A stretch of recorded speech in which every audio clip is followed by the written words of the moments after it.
Hello ನನ್ನ ಪ್ರಿಯ ವೀಕ್ಷಕರೇ, welcome back to my channel. I hope you all doing good friends. ಇವತ್ತಿನ ಈ ವಿಡಿಯೋದಲ್ಲಿ ಹರ್ಬಲ್ ಬಾತ್ ಪೌಡರ್ನ ಮನೆಯಲ್ಲೇ ಇರುವಂಥ ವಸ್ತುಗಳನ್ನು ಉಪಯೋಗಿಸ್ಕೊಂಡು ಯಾವ ರೀತಿ ಪ್ರಿಪೇರ್ ಮಾಡಬೇಕು ಎಂಬುದನ್ನು ತೋರಿಸ್ಕೊಡ್ತಾ ಇದ್ದೀನಿ. ಈ ವಿಡಿಯೋ ತಮ್ಮೆಲ್ಲರಿಗೂ ಖಂಡಿತ ಯೂಸ್ ಆಗುತ್ತೆ ಫ್ರೆಂಡ್ಸ್. ಸೊ ಸ್ಕಿಪ್ ಮಾಡದೆ ಕೊನೆವರೆಗೂ ನೋಡಿ. ಈ ವಿಡಿಯೋ ನಿಮಗೆ ಇಷ್ಟ ಆದಲ್ಲಿ ಪ್ಲೀಸ್ ಒಂದು ಲೈಕ್ ಕೊಡೋದು ಮಾತ್ರ ಮರಿಬೇಡಿ. ಬನ್ನಿ ಫ್ರೆಂಡ್ಸ್, ಲೇಟ್ ಮಾಡದೆ ಯಾವ ರೀತಿ ಹರ್ಬಲ್ ಬಾತ್ ಪೌಡರ್ನ ಪ್ರಿಪೇರ್ ಮಾಡಬೇಕು ನೋಡೋಣ. ಈ ಬಾತ್ ಪೌಡರ್ನ ಪ್ರಿಪೇರ್ ಮಾಡಲು ಬೇರೆ ಕಡೆಯಿಂದ ನಾವು ಯಾವುದೇ ವಸ್ತುಗಳನ್ನು ಬೈ ಮಾಡಬೇಕಾದ ಅವಶ್ಯಕತೆ ಇಲ್ಲ. ಮನೆಯಲ್ಲೇ ಇರುವಂಥ ವಸ್ತುಗಳನ್ನು ಉಪಯೋಗಿಸ್ಕೊಂಡ್ರೆ ಸಾಕು. ಇಲ್ಲಿ ನಾನು ಟೀ ಕಪ್ಸನ್ನು ಉಪಯೋಗಿಸ್ಕೊತಾ ಇದ್ದೀನಿ ಫ್ರೆಂಡ್ಸ್. ಅಳತೆಗೆ ರೈಸನ್ನು ಒಂದು 3/4 ಕಪ್ಪಷ್ಟು ತೆಗೆದುಕೊಂಡಿದ್ದೀನಿ.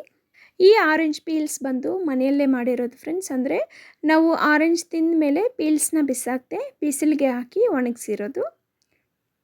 ಈ ರೋಸ್ ಪೆಟಲ್ಸ್ ಸಹ ನಾನು ಮನೆಯಲ್ಲೇ ಬಿಸಿಲಿಗೆ ಒಣಗಿಸಿ ತೆಗೆದುಕೊಂಡಿದ್ದೀನಿ. ಆರೆಂಜ್ ಪೀಲ್ಸ್ ಮತ್ತು ರೋಸ್ ಪೆಟಲ್ಸು ಅಳತೆ ಏನೂ ಇಲ್ಲ. ನಿಮಗೆ ಎಷ್ಟು ಕ್ವಾಂಟಿಟಿ ಬೇಕು ಅಷ್ಟು ಕ್ವಾಂಟಿಟಿಯಲ್ಲಿ ಹಾಕ್ಕೋಬೋದು. ಆದರೆ ಮಿಕ್ಕಿದ ಇಂಗ್ರೀಡಿಯೆಂಟ್ಸ್ ಬಂದುಬಿಟ್ಟು ನಾನು ಟೀ ಕಪ್ಪಲ್ಲಿ ಒಂದು 3/4 ಕಪ್ ಅಷ್ಟು ತೆಗೆದುಕೊಂಡಿದ್ದೀನಿ. ನಾನು ತಿಂಗಳಿಗೆ ಒಮ್ಮೆ ಪ್ರಿಪೇರ್ ಮಾಡೋದ್ರಿಂದ ನಾನು ಎಲ್ಲ ಇಂಗ್ರೀಡಿಯೆಂಟ್ಸನ್ನು ಕಡಿಮೆ ತೊಗೊಂಡಿದ್ದೀನಿ ಫ್ರೆಂಡ್ಸ್. ಈ ಬಾತ್ ಪೌಡರನ್ನು ನಾವು ಜಾಸ್ತಿ ಕ್ವಾಂಟಿಟಿಯಲ್ಲಿ ಪ್ರಿಪೇರ್ ಮಾಡಿ 6 ತಿಂಗಳಿಂದ 1 ವರ್ಷದವರೆಗೂ ಬೇಕಾದರೂ ಫ್ರಿಜ್ಜಲ್ಲಿ ಸ್ಟೋರ್ ಮಾಡಿಬಿಟ್ಟು ಯೂಸ್ ಮಾಡ್ಬೋದು. ಈಗ ತೆಗೆದುಕೊಂಡಿರುವಂತಹ ಎಲ್ಲ ಇಂಗ್ರೀಡಿಯೆಂಟ್ಸನ್ನು ಒಂದು ಮಿಕ್ಸಿ ಜಾರ್ ತೊಗೊಂಡು ಆ ಮಿಕ್ಸಿ ಜಾರಲ್ಲಿ ಸೇರಿಸ್ಬಿಡಿ.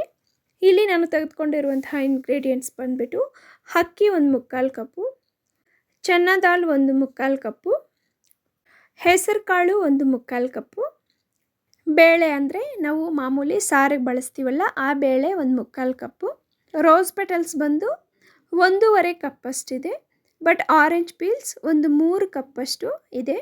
ರೋಸ್ ಪೆಟಲ್ಸು ಮತ್ತು ಆರೆಂಜ್ ಪೀಲ್ಸ್ ನಾವು ಜಾಸ್ತಿ ಹಾಕ್ಕೊಂಡ್ರೂ ಚೆನ್ನಾಗಿರುತ್ತೆ ಫ್ರೆಂಡ್ಸ್. ಬಾತ್ ಪೌಡರು ತುಂಬ ಸಾಫ್ಟಾಗಿರುತ್ತೆ, ಸ್ಮೆಲ್ ಸಹ ತುಂಬ ಚೆನ್ನಾಗಿರುತ್ತೆ. ಈಗ ಇವೆಲ್ಲವನ್ನು ಸೇರಿಸ್ಬಿಟ್ಟು ಮೆತ್ತಿಗೆ ಗ್ರೈಂಡ್ ಮಾಡಿ ತಗೊಳ್ಳಿ. ಒಂದೇ ಸಲಕ್ಕೆ ಮಿಕ್ಸಿ ಜಾರ್ಗೆ ಆಗಿಲ್ಲ ಅಂದರೆ ಒಂದು ಹಾಫ್ ಸೇರಿಸ್ಬಿಟ್ಟು ಗ್ರೈಂಡ್ ಮಾಡಿಬಿಟ್ಟು ಮತ್ತೆ ಮಿಕ್ಕಿದ ಹಾಫನ್ನು ಸೇರಿಸ್ಬಿಟ್ಟು ಗ್ರೈಂಡ್ ಮಾಡಿ ತಗೊಳ್ಳಿ. ಇಷ್ಟ ಫ್ರೆಂಡ್ಸ್, ಎಲ್ಲವನ್ನು ಸೇರಿಸಿ ಗ್ರೈಂಡ್ ಮಾಡಿ ತಗೊಂಡ್ರೆ ನಮಗೆ ಮನೆಯಲ್ಲೇ ಹರ್ಬಲ್ ಬಾತ್ ಪೌಡರ್ ರೆಡಿಯಾಗೋಯಿತು. ಈಗ ಈ ಪೌಡರ್ನ ನೀಟಾಗಿ ಜಲ್ಲಡಿ ಇಟ್ಕೊಂಡು ಒಂದು ಗ್ಲಾಸ್ ಬಾಟಲ್ ಇಲ್ಲ ಪ್ಲಾಸ್ಟಿಕ್ ಬಾಟಲಲ್ಲಿ ಹಾಕ್ಕೊಂಬಿಟ್ಟು ಫ್ರಿಜ್ಜಲ್ಲಿ ಸ್ಟೋರ್ ಮಾಡಿ ಇಟ್ಕೊಂಡ್ರೆ 6 ತಿಂಗಳಿಂದ 1 ಇಯರ್ವರೆಗೂ ನಾವು ಜಾಸ್ತಿ ಕ್ವಾಂಟಿಟಿಯಲ್ಲಿ ಪ್ರಿಪೇರ್ ಮಾಡಿದ್ರೆ ಬಳಸ್ಬೋದು.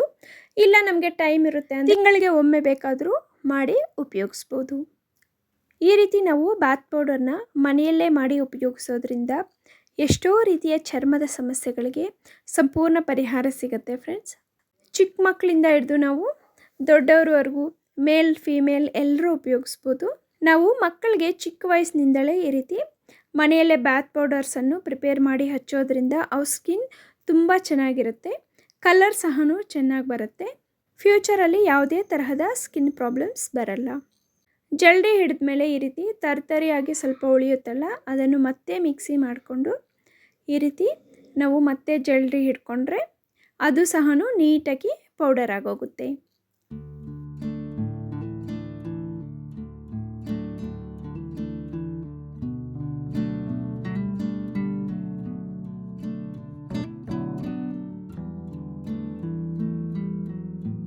ಇಷ್ಟೇ ಫ್ರೆಂಡ್ಸ್, ನಮಗೆ ಆರಾಮಾಗಿ ಹೆಲ್ದಿ ಬಾತ್ ಪೌಡರ್ ಮನೆಯಲ್ಲೇ ಪ್ರಿಪೇರ್ ಆಗೋಯಿತು. ಮುಟ್ಟಿ ನೋಡಿದ್ರೆ ಜಲ್ದಿ ಹಿಡಿದಾದ್ಮೇಲೆ ಎಷ್ಟು ಮೆತ್ತಗಿರುತ್ತೆ.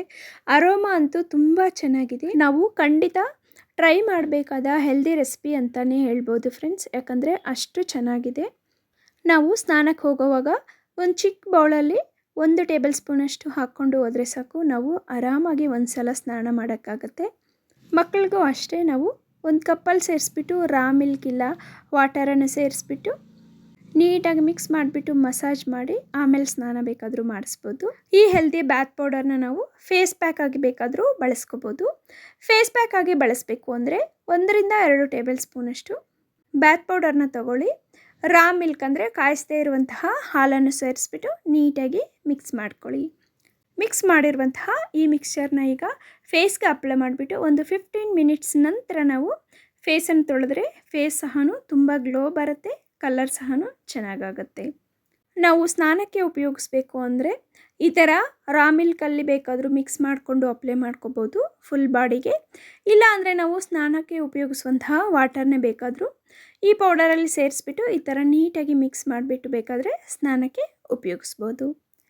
ಈ ಪೌಡರನ್ನು ಬಳಸಿದ ನಂತರ ನಮ್ಮ ಸ್ಕಿನ್ ತುಂಬ ಸಾಫ್ಟ್ ಆಗುತ್ತೆ, ಪ್ಲಸ್ ಕಲರ್ ಸಹ ನಿಧಾನವಾಗಿ ಚೇಂಜ್ ಆಗುತ್ತೆ. ಸನ್ ಟ್ಯಾನ್ ಸಹ ನಾವು ಈ ಬ್ಯಾತ್ ಪೌಡರ್ನ ಉಪಯೋಗಿಸ್ತಾ ಕಡಿಮೆ ಆಗುತ್ತೆ. ನೋಡಿದ್ರಲ್ಲ ಫ್ರೆಂಡ್ಸ್, ಹೆಲ್ದಿ ಬ್ಯಾತ್ ಪೌಡರ್ನ ಮನೆಯಲ್ಲೇ ಇರುವಂತಹ ಕಡಿಮೆ ವಸ್ತುಗಳಿಂದ ಹೆಲ್ದಿಯಾಗಿ ಯಾವ ರೀತಿ ಪ್ರಿಪೇರ್ ಮಾಡ್ಬೋದು. ಈ ವಿಡಿಯೋ ನಿಮಗೆ ಉಪಯೋಗ ಆಗಿದೆ ಅನಿಸಿದಲ್ಲಿ ನಿಮ್ಮ ಫ್ರೆಂಡ್ಸ್ ಹಾಗೆ ಫ್ಯಾಮಿಲಿ ಮೆಂಬರ್ಸ್ ಜೊತೆ ಶೇರ್ ಮಾಡಿ. ಈ ವಿಡಿಯೋ ನಿಮಗೆ ಇಷ್ಟ ಆಗಿದ್ದರೆ ಪ್ಲೀಸ್ ಒಂದು ಲೈಕ್ ಕೊಡೋದು ಮಾತ್ರ ಮರಿಬೇಡಿ. Always keep smiling, stay healthy and stay happy. Thank you for watching and have a great day.